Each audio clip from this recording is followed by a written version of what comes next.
जय श्री कृष्ण। श्रीमद् भागवत कथा महापुराण प्रथम स्कंद 17वां अध्याय। सूत जी बोले, हे शौनकादि ऋषियों, जिस समय का यह प्रसंग है उसी समय रथ पर सवार वह शूद्र भी जो राजा के समान वेश बनाए हुए था और अपने साथ बहुत सी सेना लिए हुए था, उस गाय तथा वृषभ के पास आकर रथ से उतरा। तदुपरांत वह गाय और वृषभ को अपने पांव की ठोकर मारकर डांटने लगा। उसके भयंकर रूप को देखकर वे दोनों बहुत डरे और उस समय गाय डकराकर रुदन करने लगी तथा वृषभ ने डरकर मल मूत्र कर दिया। उस अत्याचार को राजा परीक्षित से नहीं देखा गया। तब वे अपने धनुष पर बाण चढ़ाते हुए उनके आगे आ गए और क्रोधित होकर उस राजवेशधारी शूद्र राजा से बोले, अरे नीच, मैं सातों द्वीपों का राजा हूँ। बता तू किस देश का राजा है जो हमारे राज्य में रहकर हमारी प्रजा को कष्ट दे रहा है। राजाओं का यह धर्म नहीं है कि वे अपनी प्रजा को कष्ट पहुंचावे। भगवान श्री कृष्ण चंद्र जी गोलोक धाम को सिधार गए हैं एवं मेरे पितामह गांडीवधारी अर्जुन भी बैकुंठ लोक को सिधार गए हैं। अस्तु, ऐसा जानकर ही तू इस पृथ्वी रूपी गाय एवं धर्म रूपी वृषभ को दुख दे रहा है। तू इस प्रकार अत्याचार करना छोड़ दे, नहीं तो मैं तुझको अभी मारे देता हूँ। राजा परीक्षित की यह बात सुनकर वह शूद्र राजा डरकर एक ओर खड़ा हो गया। राजा ने कहा, वृषभ तुम कौन हो? तुम्हारे ये तीनों पांव किसने तोड़े हैं? तुम कोई देवता तो नहीं हो जो मुझे चक्कर में डालने के लिए यहाँ आए हो। मैंने अपने राज्य में तुम्हारे बराबर दुखी किसी को नहीं देखा है। परंतु अब तुम चिंता मत करो, मैं तुम्हारे दुख का शीघ्र नाश कर दूंगा। वृषभ को इस प्रकार समझाकर परीक्षित गाय से बोले, हे गौमाता, तुम रो मत। मैं अत्याचारी और पापियों को दंड अवश्य दूंगा, क्योंकि जिस राजा के राज्य में प्रजा दुख पाती है उसकी कीर्ति नष्ट हो जाती है, आयु क्षीण हो जाती है, ज्ञान जाता रहता है और परलोक बिगड़ जाता है। इसलिए राजाओं को चाहिए कि वे अपने राज्य में दुखियों का दुख दूर कर दें। जो राजा इस धर्म को धारण करता है उसे फिर किसी तरह का जप तप करने की आवश्यकता नहीं रह जाती। यह विचार कर अब मैं संसारी जीवों को दुख देने वाले इस शूद्र राजा को मार डालूंगा। पृथ्वी से इतनी बात कहकर राजा परीक्षित ने बैल से फिर पूछा, तुम्हारे पांव किसने तोड़े हैं? मैं उसके हाथ पांव कटवा दूंगा। मैं भगवान श्री कृष्णचंद्र जी महाराज का दास हूँ। यदि तुम्हारा दुख दूर नहीं करूंगा तो मेरे वंश को दोष लगेगा। यदि कोई देवता भी मेरे राज्य में आकर किसी को दुख पहुंचाना चाहे तो मैं उसे भी मार सकता हूँ। फिर किसी आदमी की क्या सामर्थ्य है जो मेरी प्रजा को किसी भी प्रकार का दुख पहुंचा सके। राजा परीक्षित की यह बात सुनकर वृषभ रूपी धर्म ने अपना सिर झुकाते हुए कहा, हे राजन, महाराज पांडु के वंश में ऐसे ही धर्मात्मा राजा होते रहे हैं। उनके राज्य में किसी ने कोई दुख नहीं पाया। आपके पितामह अर्जुन ऐसे धर्मात्मा एवं हरिभक्ति की त्रिलोकीनाथ भगवान श्री कृष्ण चंद्र जी ने स्वयं उनके रथ का संचालन किया था। अतः आपको भी यही उचित है कि आप दीन दुखियों का सदैव ध्यान रखें। मैं स्वयं नहीं जानता कि मुझे किसने कष्ट पहुंचाया। ऐसी परिस्थिति में मैं किसका नाम बताऊं? यही समझ लो कि मैं अपने भाग्य का फल भोग रहा हूँ। संसार में यह बात पूर्ण रूप से प्रकट है कि समस्त जीव अपने अपने पापों के कारण दुख पाते हैं। कुछ लोगों का यह भी कथन है कि दुख अपने मन के संकल्प विकल्पों के कारण ही होता है। इसके अतिरिक्त कुछ लोगों का कहना है कि मनुष्य सुख दुख भगवान की इच्छा से ही पाता है। परंतु इस विषय पर यह सोचना चाहिए कि जो ईश्वर अपनी इच्छा से समस्त प्राणियों को जन्म देते हैं, वे किसी को क्यों दुख देंगे। इसलिए इस बात में ईश्वर को दोष नहीं देना चाहिए। मैं तो यही कहूंगा कि पाप भी मनुष्य अपनी इच्छा से नहीं कर सकता, क्योंकि सब कार्य मनुष्य की इच्छा शक्ति से परे नहीं होते हैं। राजा परीक्षित ने वृषभ रूपी धर्म के ऐसे वचनों से अपने हृदय को पवित्र करके भगवान नंद नंदन के चरणाविंदों का स्मरण किया। उस समय उन्हें यह आभास हो गया कि वृषभ के रूप में धर्म, गौ के रूप में पृथ्वी तथा शूद्र राजा के रूप में कलयुग यहाँ आया है और इसी कलयुग ने धर्म के तीनों पांव तोड़े हैं एवं पृथ्वी को कष्ट दिया है। इस पृथ्वी के स्वामी श्री कृष्ण चंद्र जी पर लोग सिधार गए हैं। उन्हीं के वियोग से पृथ्वी दुख हुई पा रही है। पापी का नाम लेने से पाप होता है और धर्मात्मा का नाम लेने से पुण्य होता है। यही सोचकर वृषभ रूपी धर्म ने अपने शत्रु कलयुग रूपी पापी का नाम नहीं बताया था। राजा परीक्षित को यह भी ज्ञान हो गया कि पहले धर्म के 4 चरण तप, सत्य, दया और क्षमा स्थिर थे, परंतु कलयुग में पाप अधिक बढ़ जाने से उसके तप, दया एवं क्षमा रूपी 3 चरण टूट गए हैं। अब धर्म का जो सत्य रूपी एक चरण शेष रहा है उसे भी यह कलयुग अब तोड़ देना चाहता है। इस बात का ज्ञान होते ही राजा परीक्षित बहुत क्रोधित होते हुए तथा तलवार उठाकर कलयुग को मारने के लिए उठ खड़े हुए। जब कलयुग ने देखा कि यह धर्मात्मा राजा क्रोधावेश मेरे प्राण लेना चाहता है और मुझ में इससे लड़ने की शक्ति नहीं है, तब वह अपने प्राणों को बचाने के लिए राजा परीक्षित के चरणों में जा पड़ा और हाथ जोड़कर प्रार्थना करने लगा। राजा ने जब उसे शरण में आया हुआ जाना तब वे दया एवं धर्म का विचार कर द्रवीभूत हो गए और उन्होंने अपनी तलवार को झुका लिया। राजा परीक्षित कलयुग से कहने लगे, हे कलयुग, जहाँ तक मेरे पितामह महाराजा युधिष्ठिर एवं महामना अर्जुन का राज्य था वहां तक मुझे प्रवेश नहीं करना चाहिए, क्योंकि तू अधर्मी एवं पापी लोगों का साथी है। अतः तू जिस देश में रहेगा उस देश के राजा का मन धर्म से हट जाएगा। तू काम, क्रोध, लोभ, मोह, अहंकार, झूठ, कलह एवं कपट से पूर्ण है। अतः भारतखंड में जहाँ तक मेरा राज्य है वहां तक तू प्रवेश नहीं करना, जिससे मेरे राज्य के सब लोग निरंतर धर्म कर्म करते रहें। इस भारतखंड में जप तप एवं ईश्वर का पूजन करने से मनुष्य अनेक प्रकार के सुखों को भोगने के बाद मोक्ष पद को प्राप्त होते हैं। यदि ऐसे स्थान पर तू अपना निवास करके उपद्रव मचाएगा तो यहाँ के लोग भी अधर्मी एवं पापी हो जाएंगे। इसलिए तू मेरे आदेशानुसार कार्य कर, नहीं तो मैं तेरे प्राण बचना नहीं बचाऊंगा और तुझे मार डालूंगा। राजा परीक्षित के इस आदेश को सुनकर कलयुग ने हाथ जोड़कर प्रार्थना करते हुए कहा, हे राजन, आप बड़े धर्मावतार और न्यायकारी हैं, इसलिए आप मेरी विनय पर भी कुछ ध्यान दीजिए। पितामह ब्रह्मा जी ने सत्ययुग, त्रेता, द्वापर एवं कलयुग, इन 4 युगों का निर्माण कर प्रत्येक युग की अवधि निश्चित कर दी है।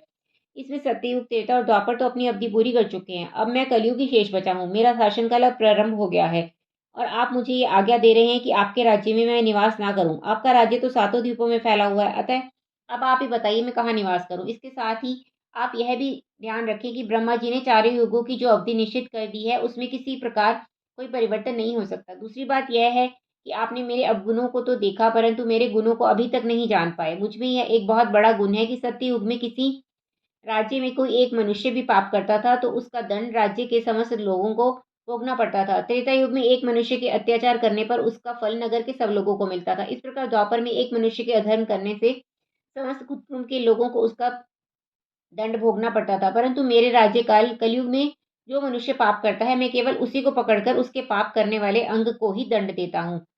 जब अन्य युगों में मानसिक पाप करने पर भी मनुष्य को उसके विघ्न अनुसार उसका दंड भोगना पड़ता था, परंतु मेरे युग में मानसिक पाप ना होकर उसके मानसिक पुण्यों का फल प्राप्त होता है। कलयुग के ऐसे दीन वचन सुनकर भी जब राजा परीक्षित को उस पर दया नहीं आई तब कलयुग पुनः कहने लगा, हे महाराज, मुझ में इसके अतिरिक्त एक गुण यह भी है कि सत्ययुग में मनुष्य को 10,000 वर्षों तक तप करना पड़ता था, तब कहीं उसकी मनोकामना पूरी होती थी। त्रेता में मनुष्य हजारों वर्ष तक यज्ञ करते थे, तब उनका उद्धार होता था। इसी तरह द्वापर में भी सैकड़ों वर्षों तक भगवान का जप एवं पूजन करने पर मनुष्य मोक्ष को प्राप्त होता था। परंतु मेरे राज्यकाल में यदि कोई मनुष्य पवित्र हृदय से प्रेम पूर्वक एक क्षण भी भगवान का स्मरण कर लेता है और उनकी लीलाओं का श्रवण करता है, वह जन्म जन्म के पापों से मुक्त होकर उसी समय अपनी कामनाओं को प्राप्त कर लेता है। कलयुग के इस गुण को सुनकर राजा परीक्षित बड़े प्रसन्न हुए। उसी समय कलयुग ने पुनः इस तरह प्रार्थना की, हे राज शिरोमणि, अब आप कृपा करके मुझे जीवन दान दीजिए और कोई ऐसा स्थान बताइए जहां मैं जाकर निवास कर सकूं। मैं इस समय आपके डर से भयभीत हो रहा हूँ, इसलिए आप जो आज्ञा दे मैं उसे अवश्य शिरोधार्य करूंगा। जब कलयुग ने इस तरह अनेक प्रकार से विनती की तब राजा ने दुखी जानकर अपने मन में सोचा कि शरणागत को मारना उचित नहीं। ऐसा विचार कर राजा परीक्षित ने कहा, कलयुग मैं तुम्हें रहने के लिए स्थान बताता हूँ। जिस जगह पर लोग जुआ खेलते हो, मदिरा बिकती हो, जिस स्थान पर वेश्या रहती हो और जहाँ पर जीव हिंसा होती हो, उस स्थान पर जाकर तुम निवास करो। राजा परीक्षित का ये आदेश सुनकर कलयुग ने उन्हें नम्रता पूर्वक कहा, हे राजन, इन 4 स्थानों में मेरा पूरा परिवार कैसे रह सकता है? अतः आप मुझे कुछ ऐसा स्थान बताइए। राजा चंद्रकेतु राजा परीक्षित बोले, जिस लोभी मनुष्य के पास मुद्रा एवं सोना हो किंतु वह उसे दान तथा धर्म कर्मों में ना लगाता हो, वहां जाकर भी तुम निवास कर सकते हो। इन 5 स्थानों के अलावा यदि किसी अन्य स्थान पर जाकर तुम निवास करोगे तो मैं तुम्हें मार दूंगा। तब कलयुग ने राजा परीक्षित को धर्मात्मा एवं शक्तिशाली देखकर सोचा, अभी तो राजा का यह आदेश मान लेना चाहिए। इसके बाद में राजा का चित्त जब किसी समय धर्म से हटेगा तब मैं मौका पाकर अपना काम कर डालूंगा। यह सोचकर कलयुग बहुत अच्छा महाराज कहकर राजा से विदा होकर ऊपर बताए हुए स्थानों में निवास करने को चला गया। इतना वृतांत सुनकर सूत जी बोले, हे शौनकादि ऋषियों, जो प्राणी अपना भला चाहता हो उसे इन 5 स्थानों से हमेशा अलग रहना चाहिए, क्योंकि वह प्रजा का स्वामी है। अस्तु कलयुग के आगे जाने के बाद परीक्षित ने उन बैल के तीनों टूटे हुए पावों को ठीक कर दिया और गाय को भी धीरज बंधा दिया। तब वृषभ रूपी धर्म एवं गौ रूपिणी पृथ्वी भी अपने अपने स्थानों को लौट गए। राजा परीक्षित भी वहां से चलकर अपने घर आए, ब्राह्मणों एवं ऋषि मुनियों को सब वृतांत सुनाया। उन सब लोगों ने राजा परीक्षित की इस बात पर प्रसन्न होकर कहा, हे राजन, आपने यह बहुत ही उत्तम कार्य किया है, इससे आपके राज्य में कलयुग का आना असंभव है। तत्पश्चात राजा परीक्षित ने राज्य भर में यह ढिंढोरा पिटवा दिया कि प्रत्येक मनुष्य जीव हिंसा, मदिरापान, वेश्यागमन तथा जुए से दूर रहे। इसके अनंतर सभी लोग अपनी संपत्ति में से कुछ धन अवश्य दान करें। जो व्यक्ति साधु, देवता, गौ, ब्राह्मण, वेद एवं शास्त्रों को नहीं मानेगा अथवा ऊपर बताए हुए 5 निषेध कर्मों में से एक को भी करेगा, उसका सारा धन और अंग छीन लिया जाएगा। महाराज परीक्षित द्वारा की गई इस घोषणा के परिणाम स्वरूप सबका मन धर्म कर्मों में लग गया। इस प्रकार राजा परीक्षित धर्म की वृद्धि करते हुए हस्तिनापुर का राज्य करने लगे। वे हमेशा आनंद कंद श्री कृष्ण चंद्र जी की लीलाओं को सुनते और उन्हीं के चरणों में अपना मन लगाए रहते थे। उनके राज्य में समस्त प्रजाजन भी अपने धर्म पर दृढ़ रहकर आनंद का उपयोग करते रहते थे। 18वां अध्याय। सूत जी बोले, हे शौनकादि ऋषियों, राजा परीक्षित ने जब तक राज्य किया तब तक उनकी धर्मपरायणता तथा न्याय नीति के कारण कलयुग ने उनके राज्य में आगमन नहीं किया। राजा परीक्षित प्रजा की देखभाल करने के लिए रथ पर बैठकर दसों दिशाओं में घूमते हुए एक छत्र राज्य करते थे। उन्होंने कलयुग के आने की कोई चिंता न करके उसे रहने को निवास स्थान दे दिया। इतना वृतांत सुनने के बाद शौनकादि ऋषियों ने सूत जी से कहा, हे सूत जी, आपने हम लोगों को इस कथा अमृत का पान कराकर अत्यंत कृपा की है। अब अतः कृपा करें, हमको यह कथा भी सुनाइए जिस कारण राजा परीक्षित ने अपने शरीर को त्याग दिया था। यह सुनकर सूत जी बोले, हे ऋषियों, जब परीक्षित वन में शिकार खेलने के लिए गए, वहां उन्होंने अनेक पशुओं को मारा और दोपहर के समय जब उन्होंने एक घायल हिरन को देखा तो अपने सारथी को वहीं पर छोड़ घोड़े को उसके पीछे दौड़ाया। जब वे बहुत दूर निकल गए तब महाराज परीक्षित को गर्मी के कारण बड़े जोर की प्यास लगी। तब वे वन में पीने के लिए जल तलाश करने लगे और जल की तलाश करते हुए शमीक ऋषि के आश्रम पर जा पहुंचे। शमीक ऋषि ऐसे तपस्वी थे कि बछड़े के दूध पीते समय गौ के थन से जो दूध नीचे टपकता था उसी को पीकर दिन रात ईश्वर का ध्यान किया करते थे। राजा उस आश्रम को देखते ही ऋषि के पास जा पहुंचे। शमीक ऋषि उस समय ईश्वर आराधना में मग्न होकर अपने नेत्र बंद किए बैठे थे। राजा ने उनके समीप जाकर कहा, हे ऋषि, मैं अभिमन्यु का पुत्र परीक्षित हूँ। मुझे इस समय बड़े जोर की प्यास लगी है, अतः आप मुझे कृपा कर थोड़ा पानी पिला दीजिए। राजा ने इस तरह अनेकों बार जल मांगा, परंतु उस समय ऋषि शमीक भगवत भजन में ऐसे मग्न हो रहे थे कि उन्हें अपनी देह की भी सुध बुध ना थी। अतः राजा की आवाज उनके कानों तक नहीं पहुंची और वे जैसे के तैसे ही बैठे रहे। उस समय जीव हिंसा के कारण तथा स्वर्ण मुकुट पहने रहने के कारण कलयुग राजा के हृदय में प्रवेश कर गया था। अतः उसने राजा से बदला लेने का यह अच्छा मौका जानकर अपना कपट चाल फैला दिया, जिसके फलस्वरूप वे धर्मात्मा एवं हरिभक्त राजा परीक्षित क्रोध के वशीभूत हो गए। तब उन्होंने अपने मन में सोचा कि मैं चक्रवर्ती राजा होते हुए प्यास का मारा इस ऋषि के आश्रम पर आया, परंतु इस ऋषि ने मेरी प्रार्थना पर कोई ध्यान न देकर समाधि का ढोंग रच लिया, अतः मुझे इसको दंड देना चाहिए। ऐसा विचार मन में आते ही जब राजा ने यह सोचा कि मैं पांडवों के वंश में पैदा हुआ, अतः इस ऋषि को कैसे दंड दूं, उसी समय राजा को वहां एक मृतक सर्प पड़ा दिखाई दिया। राजा ने उस मृतक सर्प को देखते ही यह निश्चय कर लिया कि इस मृतक सर्प को ही ऋषि के गले में डाल देना चाहिए, इस तरह दंड व्यवस्था पूर्ण हो जाएगी। ऐसा सोचकर राजा ने घोड़े से उतरकर उस मृतक सर्प को अपने धनुष की नोक से उठाकर मुनि के गले में डाल दिया। हरिभजन में मग्न होने के कारण ऋषि को गले में सर्प पड़ने का कुछ भी आभास न हुआ। वे पहले की तरह ही निश्चिंत बैठे रहे। हे ऋषियों, राजा के वन से लौटने पर घर आकर जब स्वर्ण मुकुट को अपने मस्तक से उतारा तो पुनः उनको ज्ञान हुआ। तब वे बड़े दुखी होते हुए अपने हृदय में सोचने लगे कि देखो, इस स्वर्ण मुकुट में कलयुग का निवास है, अतः इसी से मेरी बुद्धि भ्रष्ट हो गई। इसके अलावा मैंने वन में जाकर जो जीव हिंसा की, उसका फल यह हुआ कि मैंने अज्ञानी बनकर तपस्या करते हुए ऋषि के गले में मृतक सर्प डाल दिया। अतः मुझे इस पाप से किस प्रकार छुटकारा मिलेगा। जब कोई मनुष्य गौ एवं ब्राह्मणों को कष्ट देवे उस समय यह जान लेना चाहिए कि वह नष्ट होने वाला है। आज मैंने ब्राह्मण को कष्ट दिया, इसलिए मुझे ऐसा प्रतीत होता है कि मैं धन संपत्ति से सहित शीघ्र ही नष्ट हो जाऊंगा। इधर राजा परीक्षित अपने घर में बैठे हुए इस तरह सोच कर रहे थे और उधर शमीक ऋषि जैसे कि तैसे बैठे हुए तप कर रहे थे। थोड़ी देर बाद कुछ ऋषि बालक खेलते खेलते शमीक ऋषि के आश्रम पर आए तो वे ऋषि के गले में मृतक सर्प को देखकर बड़े भयभीत हुए। उन्होंने यह सब हाल शमीक ऋषि के पुत्र श्रृंगी ऋषि से जाकर कहा। श्रृंगी ऋषि को ब्रह्मा जी का यह वरदान था कि उसका वचन कभी मिथ्या नहीं होगा। बालकों से यह समाचार सुनकर वह बड़ क्रोध में भर गया। उसका सारा शरीर क्रोध के मारे कांपने लगा। उसी क्रोध में उसने शीघ्रता से नदी का जल अपने सीधे हाथ में लेकर यह श्राप दिया कि जिस राजा परीक्षित ने मेरे ध्यान मग्न पिता के गले में मरा हुआ सर्प डाला है, उसकी आज से 7वें दिन तक सर्प के काटने से मृत्यु हो जावे। इस तरह राजा परीक्षित को शाप देने के बाद उसने अपने साथियों से कहा, महाराज श्री कृष्णचंद्र जी जब से गोलोकवासी हुए हैं तब से कलयुग के राजा धन एवं राज्य के मद में अंधे होकर ब्राह्मणों को दुख देने लगे हैं। जिस प्रकार कोई पुरुष अपने द्वार की रखवाली करने के लिए कुत्ता पाले, परंतु यह कुत्ता उसी पुरुष को काटता है, उसी तरह ये राजा लोग ब्राह्मणों के आशीर्वाद और कृपा से राज सिंहासन प्राप्त करके उन्हीं को कष्ट देते हैं। धर्मात्मा युधिष्ठिर तथा अर्जुन के कुल में यह परीक्षित कैसा अधर्मी राजा पैदा हुआ कि उसने घमंड में भरकर मेरे पिता के गले में मरा हुआ सांप डाल दिया था। इसलिए मैंने भी उसे अपनी शक्ति दिखलाने हेतु श्राप दिया। इस प्रकार लड़कों से बातें कर श्रृंगी ऋषि राजा परीक्षित को दिए हुए श्राप का समाचार सुनाने के लिए खेलते खेलते अपने पिता शमीक ऋषि के पास जा पहुंचे। वहां जब उसने अपने पिता को ध्यान मग्न और उनके गले में पड़े हुए मरे हुए सांप को देखा, तब उसने सर्प को उनके गले से निकालकर पिता का नाम लेकर जोर जोर से रोना शुरू कर दिया। उनके रोने की आवाज सुनकर शमीक ऋषि ने अपनी समाधि खोल दी तथा उन्होंने अपने बेटे से रोने का कारण पूछा। तब श्रृंगी ऋषि ने उन्हें सब हाल कह सुनाया। उस बात को सुनकर शमीक ऋषि ने अपने बेटे से पूछा, हे बेटा, तूने राजा को कोई श्राप तो नहीं दे दिया? श्रृंगी ऋषि ने उत्तर दिया, यह अधर्म करने के कारण मैंने राजा को श्राप दिया है कि आज से 7वें दिन तक्षक सर्प के द्वारा काटे जाने से मृत्यु को प्राप्त हो जाएगा। शमीक ऋषि क्रोध करके बेटे से कहने लगे, अरे मूर्ख, तूने बहुत बुरा काम किया है। तूने ऐसे धर्मात्मा राजा को श्राप दिया जिसके राज्य में अभी तक कलयुग प्रवेश नहीं कर पाया। कौरवों तथा पांडवों के वंश में यही एक ऐसा राजा है जिसके राज्य में हम सब ऋषि मुनि ब्राह्मण आदि अत्यंत आनंद पूर्वक रह रहे थे। शमीक ऋषि के पुत्र शमीक ऋषि ने पुत्र से इस प्रकार कहने के पश्चात परम प्रभु का ध्यान करते हुए उनसे प्रार्थना की, हे प्रभु, मेरे अज्ञानी बालक से बहुत बड़ा अपराध हो गया है, आप उसे क्षमा कर दें। जो राजा गौ तथा ब्राह्मणों की रक्षा करता है, उसको मारने का पाप 10 ब्राह्मणों को मारने के समान होता है। राजा के बिना देश में बहुत से चोर तथा पापी उत्पन्न हो जाते हैं, इसलिए राजा को मारने वाला चोर तथा अधर्मियों को बढ़ाने वाला होता है। इस प्रकार ऋषि ने परमेश्वर से प्रार्थना करके अपने मन में निश्चय किया कि राजा परीक्षित के पास इस श्राप का समाचार भेज देना चाहिए ताकि वे अपना परलोक सुधारने का कोई उपाय कर सके। यद्यपि इस बात को सुनकर संसारी लोग श्रृंगी ऋषि को बुरा अवश्य कहेंगे, परंतु फिर भी मुझे ऐसे धर्मात्मा राजा को अपनी मुक्ति का उपाय खोजने के लिए सूचना दे ही देना उचित है।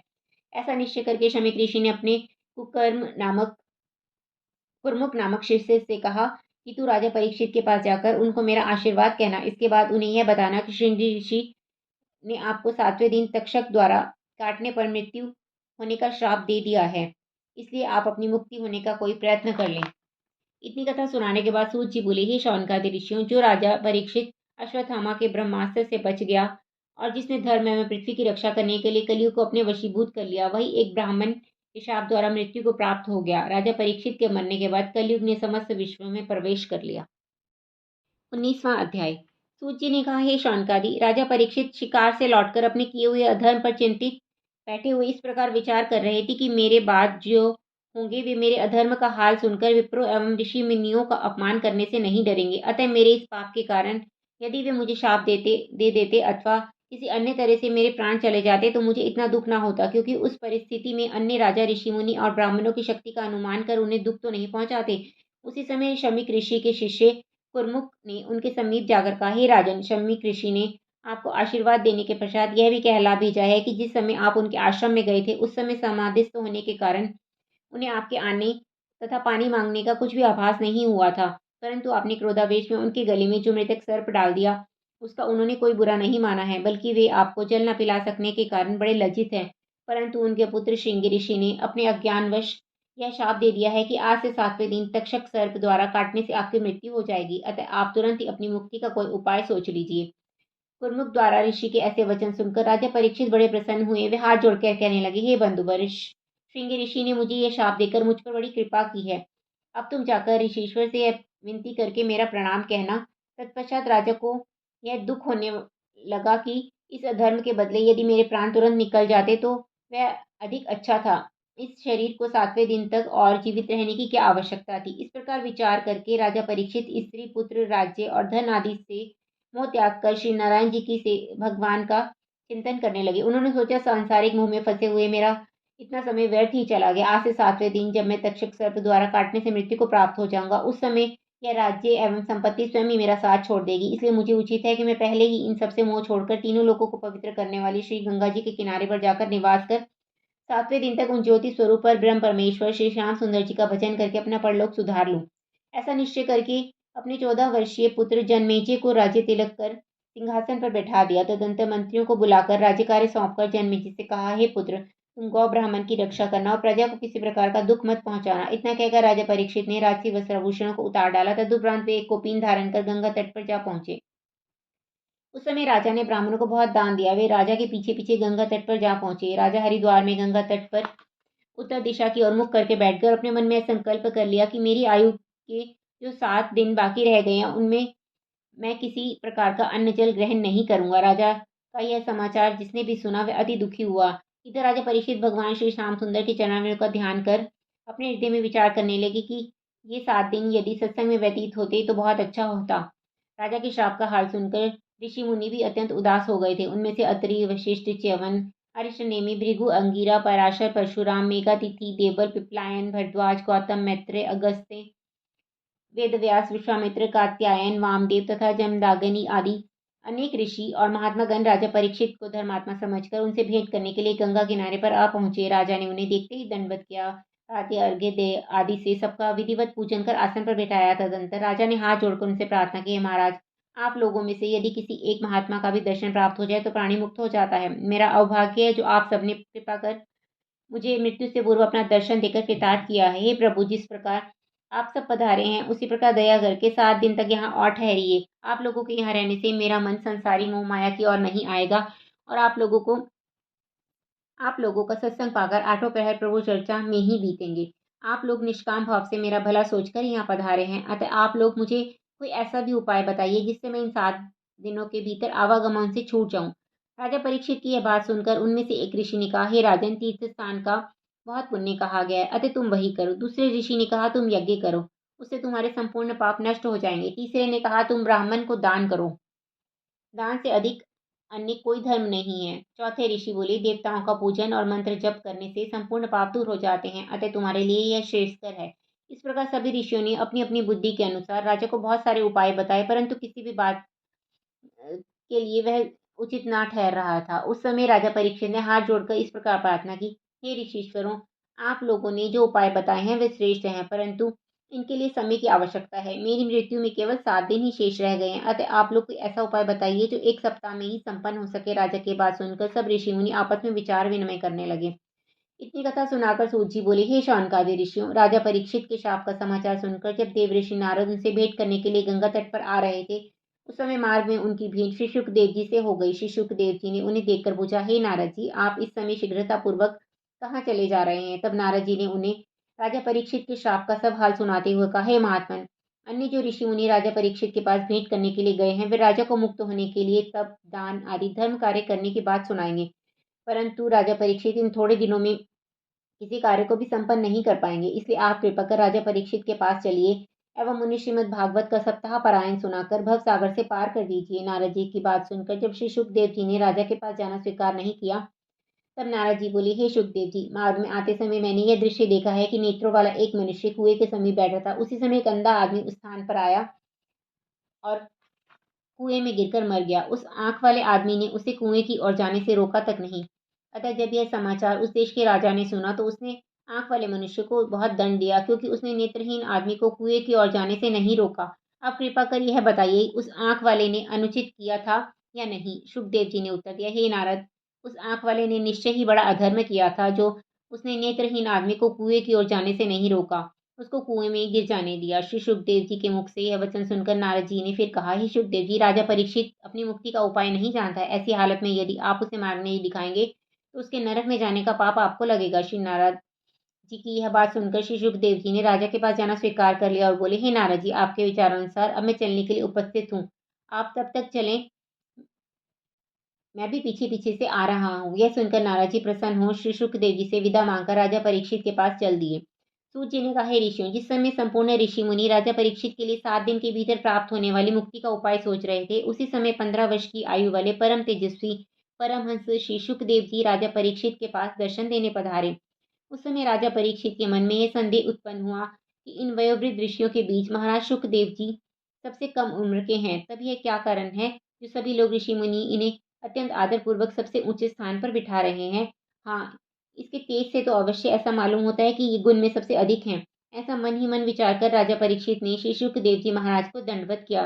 तदुपरांत हाथ जोड़कर बड़ी विनम्रता से बोले, हे कृपा सिंधु, इस समय जबकि मैं इस गंगा तट पर आया हूँ, तब आपने बड़ी कृपा करके मुझे अपना दर्शन दिया है। यह मेरे अवभाग्य से ही हुआ है, अतः अब आप मेरे परलोक सुधारने का अति उत्तम उपाय बताने की कृपा करें।